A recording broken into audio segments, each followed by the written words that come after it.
Hi Gemini, welcome po sa ating channel. At ito ang inyong monthly kabay tarot reading for your career and money ngayong January 2025. Please be reminded kung naka-resonate kayo, comment down. Kung hindi kayo naka-resonate, ibigay niyo po sa iba kasi general reading po ito. This is for you Gemini sa inyong career and money po ngayong January 2025.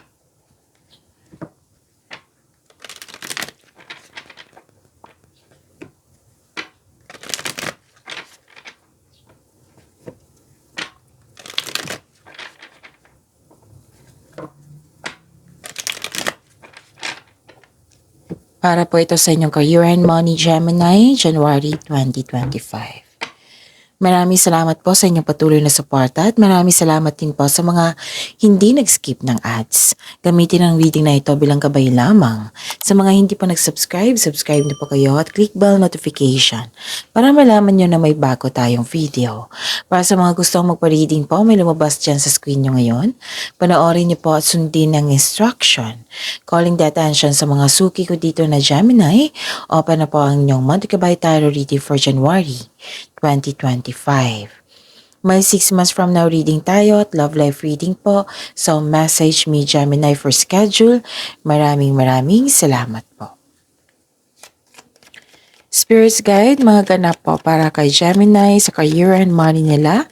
Ngayong January 2025, I need 3 cards po.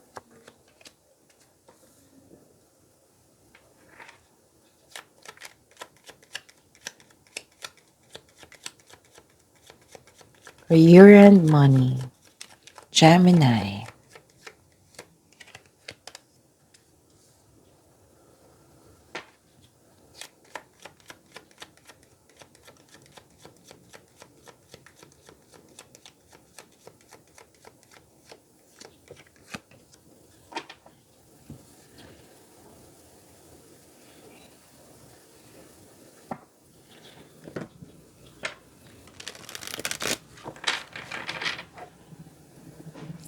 Spirits Guide, message po sa career and money ni Gemini ngayong January 2025. I need 2 cards po.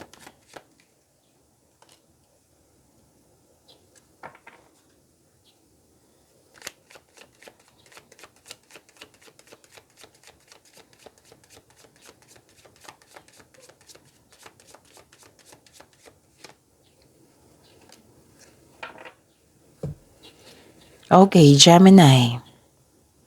Sa inyong career and money ngayong January 2025, nakikita ko dito na may ending with new beginning. Yung nahihirapan ka, hardship, pero tinulungan mo yung sarili mo, nagkaroon ng pag-let go at nagkaroon ng transformation.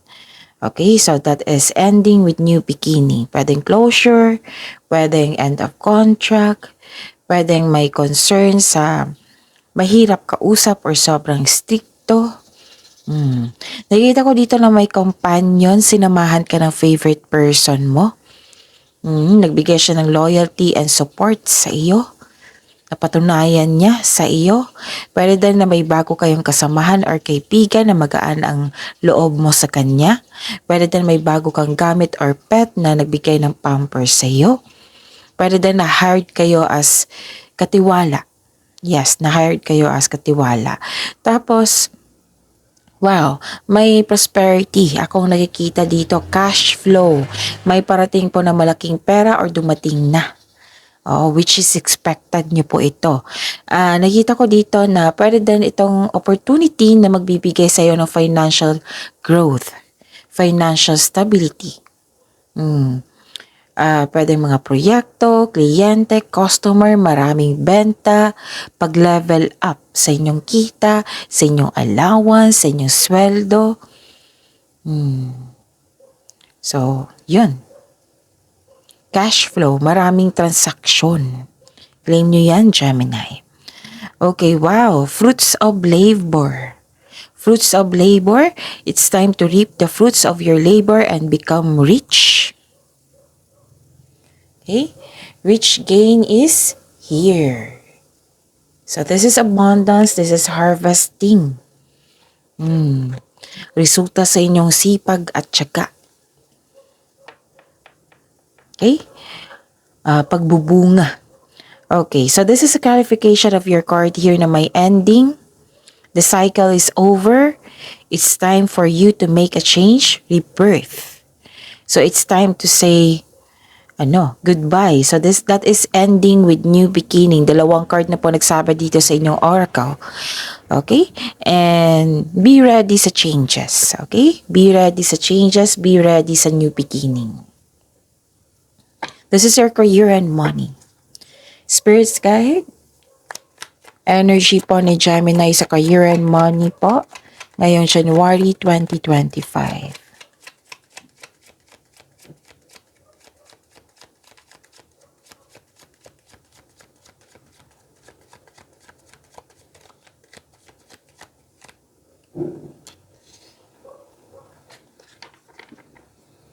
And the clarification of this card po.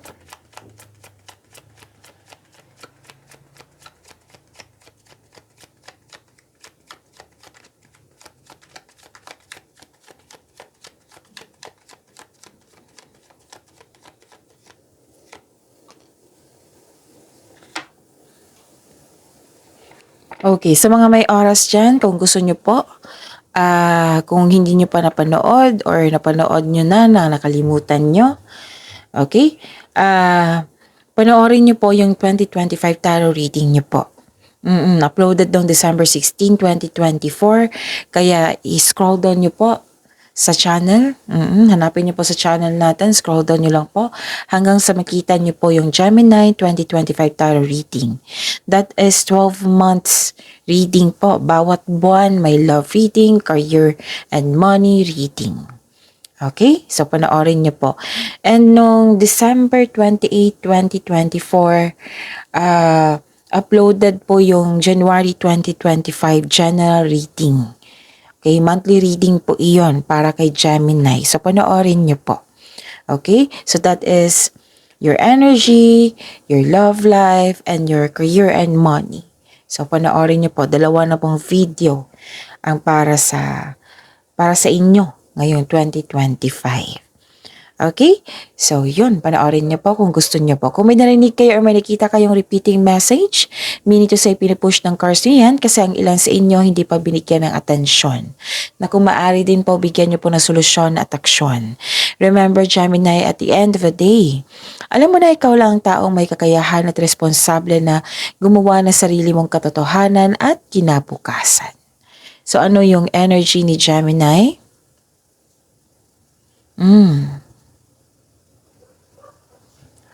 Kailangan yung makinig sa inyong intuition. Paano makinig sa inyong intuition sa mga hindi pa alam kung paano mag-connect sa inyong intuition?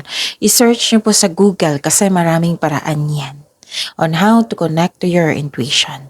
Okay? Pwede din na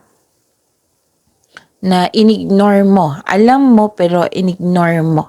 Na may nangyari pero in-ignore mo. So sabi ng card niyo po dito, bigyan ng attention.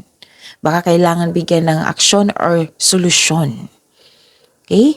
Kasi nakikita ko dito, refusal to look within. May hidden motives kasi, may confusions, at may nangyaring in-ignore. Okay? So, kailangan yung mag-connect sa inyong intuition kasi may mensahe. And stop overthinking kasi hindi yan nakakabuti sa'yo. Kahit overanalyzing yan. Okay? Stop overthinking. How to stop overthinking? Practice mindfulness skills and time for reflection kasi nakakatulong yan sa pag-stop ng overthinking. Or bigyan niyo po ng solusyon ng inyong paulit-ulit na iniisip. Kung hindi pa kaya, then change the channel. Okay? So, yon. Kasi hindi yan nakakabuti Yung pag-overthink, overanalyze, it can steal your opportunity, happiness, at lalo na nakaka-drain niya ng energy. Okay? So, yun. May nangyari po daw na pwedeng in-ignore nyo, pwedeng hindi nyo pa, pwedeng in-ignore nyo or you refuse to look within, ganun. Na kailangan yung bigyan ng atensyon. Okay, Miss Jav? So, kaya nga na ang sabi ng card dito, mag-connect tayo sa inyong intuition. Okay? At may nakita ko ditong, refusal pa rin to. Dalawang card na nagsabi dito. Kasi nga, dalawang card na nagsabi dito na may ending with new beginning.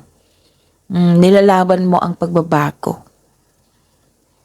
Pwedeng natatakot ka sa changes dahil ayaw niyong mag-move on. Gusto mong balikan yung nakaraan, nakakapit ka pa sa nakaraan. Itong pangyayaring ito na ayaw mong alamin, ayaw mong bumitaw sa nagkaroon ng ending, nagbibigay ito ng stress sa'yo or anxiety. So, ending the situation means new opportunity is coming po. Hindi naman ibig sabihin na may ending, walang mangyayari. May opportunity na darating.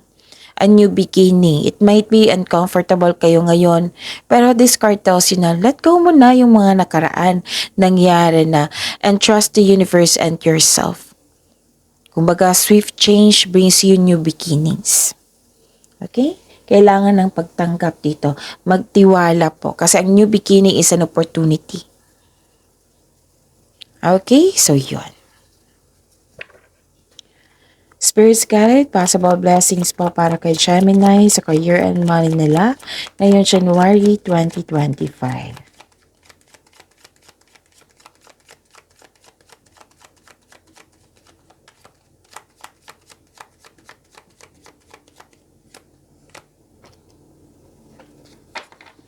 And the clarification of this card po.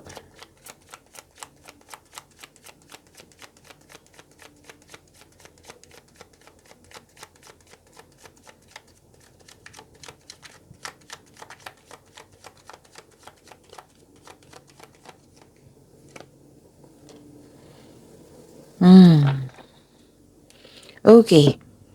Sa possible blessings po ito ha. Sa inyong career and money.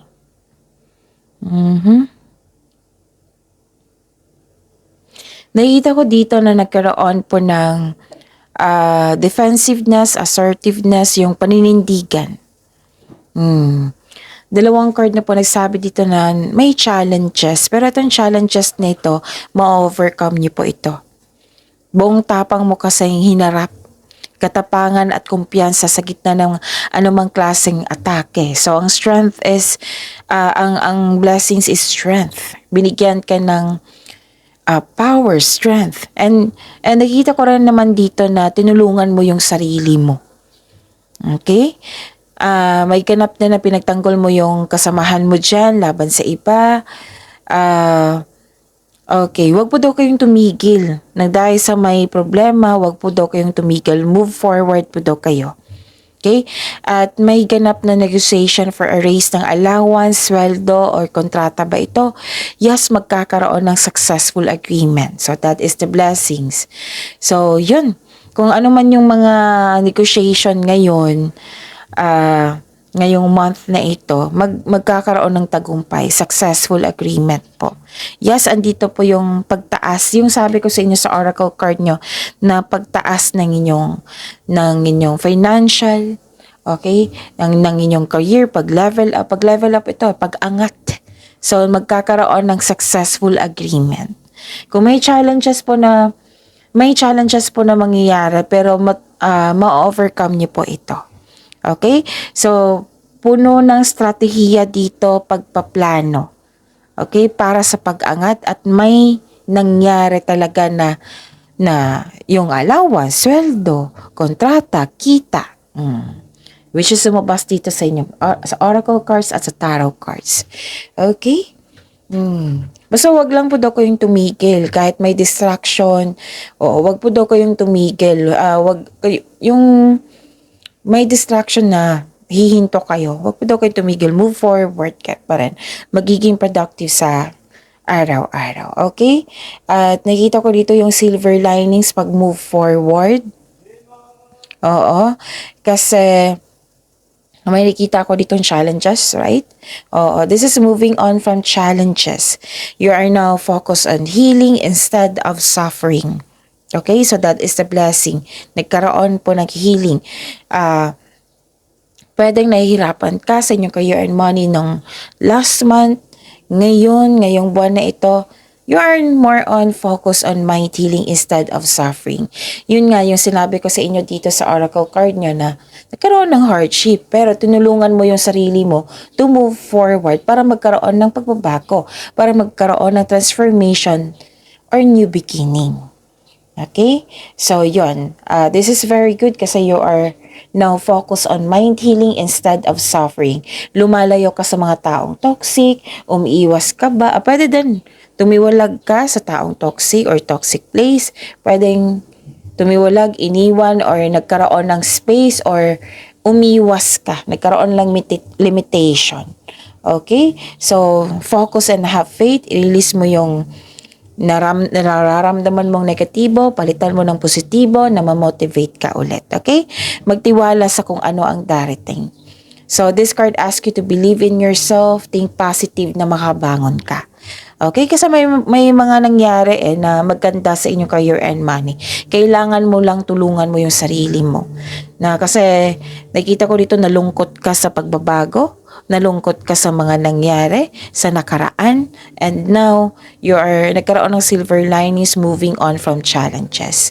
So this is good kasi ang blessings is mind healing, hope and healing, at nag-move forward kayo at may successful agreement. Okay? So yun. Spirits guide, challenges na ma-overcome ni Gemini sa career and money nila ngayong January 2025.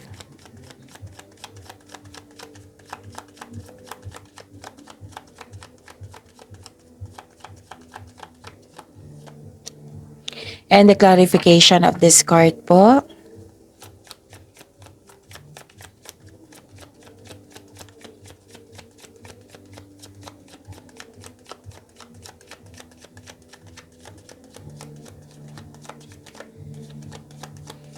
Okay.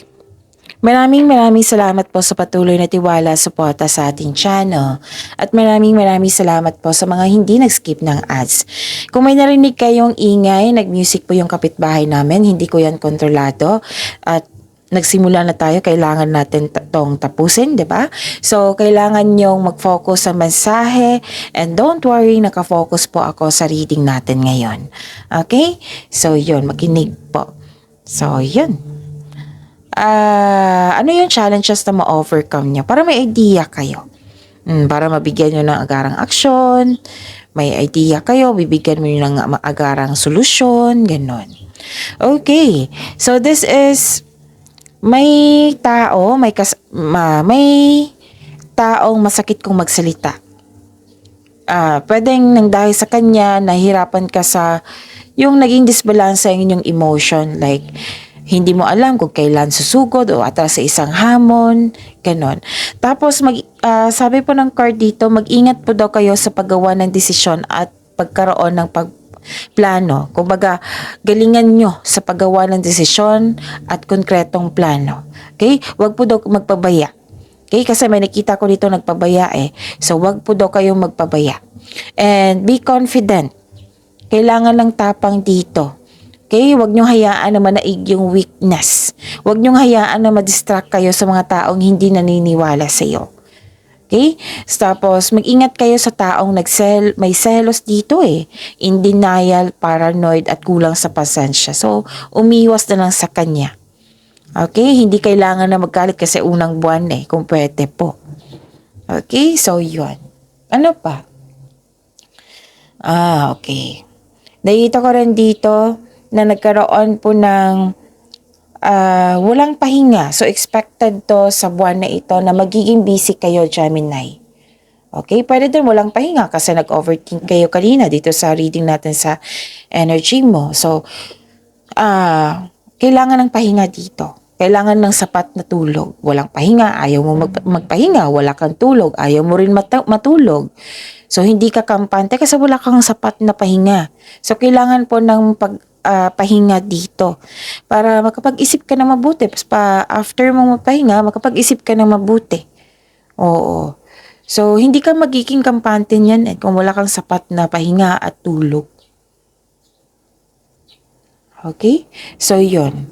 I-take note nyo yan. Kailangan ng tamang pahinga, kailangan ng tamang tulog. Pwede din nagtatago ka instead of facing the reality. Yung sinabi sa energy nyo dito na parang ina-ignore nyo ang mga nangyari na kailangan yung i-face po. Face the reality. Face your fears. And nakikita ko naman dito na umiiwas ka sa toxic na tao. Kasi parang hinahayaan mo ang tao na saktan ka eh. So at least alam mo na may toxic na tao. Alam mo na kung ano yung dapat mong gawin. Okay? And kailangan nyo ng time for reflection talaga. In-advise din ng card nyo dito from your overthinking reading dito, di ba? So, kailangan nyo talaga ng time for reflection. 2 card na kasi nagsabi niyan.